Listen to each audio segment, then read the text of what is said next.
85% बच्चों को ऐसा लगता है कि लेफ्ट से राइट जाने पर आयनाइजेशन एंथैल्पी इंक्रीज करती है। और अगर आपको भी ऐसा लगता है, तो आप भी एनटीए की क्लासिकल ट्रैप में फँस चुके हैं।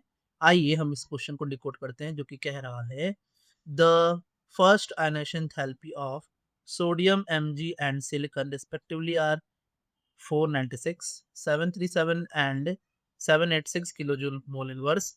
The first ionization enthalpy of is Al is so अब समझने वाली बात यह है कि हमारे पास है सोडियम, हमारे पास है मैग्नीशियम, हमारे पास है एल्यूमिनियम और सिलिकॉन जो कि पीरियोडिक टेबल के लेफ्ट से राइट के अकॉर्डिंगली मैंने लिखा है। अब बात तो सही है कि लेफ्ट साइड जाने पर जेड इफेक्टिव के इंक्रीज करने से हमारा आयनाइजेशन एनर्जी जो होता है वो इंक्रीज करता है, एकदम सही बात है। बट प्रॉब्लम ये है कि बीच में एक और फैक्टर है जिसे हम बोलते हैं इलेक्ट्रॉनिक कॉन्फ़िगरेशन। क्योंकि यहाँ Mg का जो इलेक्ट्रॉनिक कॉन्फ़िगरेशन है वो है 3s2 और यहाँ इलेक्ट्रॉनिक कन्फिग्रेशन है 3s2 एंड 3p1।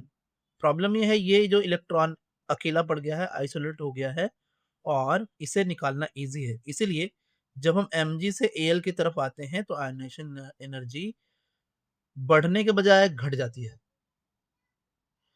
तो ये इलेक्ट्रॉनिक कॉन्फ़िगरेशन की वजह से होता है। आप इसे इसे एक बार रिवाइंड करके फिर से देखें।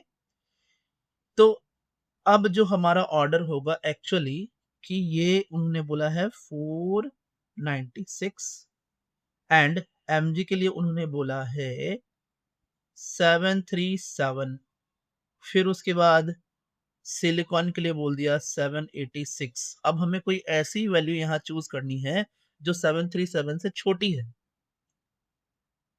ठीक है, तो 737 से छोटी तो होनी चाहिए लेकिन साथ में 496 से बड़ी भी होनी चाहिए।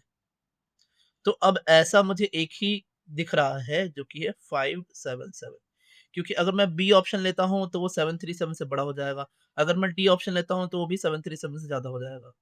ए मैं ले नहीं सकता क्योंकि 496 छोटा हो जाएगा, तो इसलिए हमारा आंसर जो होगा वो होगा 577। So final answer